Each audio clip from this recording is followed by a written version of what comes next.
Bukod sa mga makapigil hiniyang tanawin, yaman din ng Coron Palawan ng mga bakawan. Mula sa dagat, kita ang makapal at lunti ang mga mangrove o bakawan na nagsisilbing tirahan ng mga isda at iba pang lamang dagat.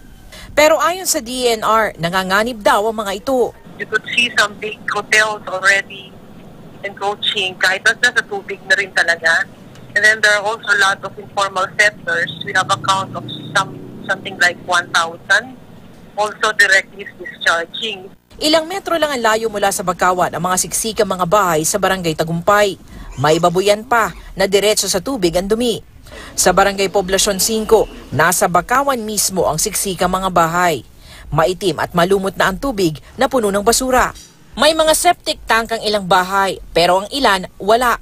Ang mangrove ecosystem, yan nangingitlog yung ating mga isda, mga aquatic life. So matidistard po yung mga ganong proseso. Ang Barangay Tagumpay at Poblacion 5 ay kasama sa 6 na barangay na nakita ng DNR Task Force Coron na lumampas sa eastmet na itinakda ng batas.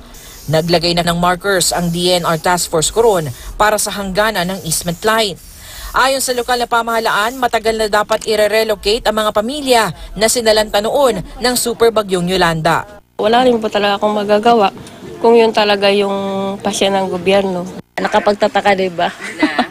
Na umabot ng ganito sa tagal-tagal ba naman? Salima Rafran, GMA News.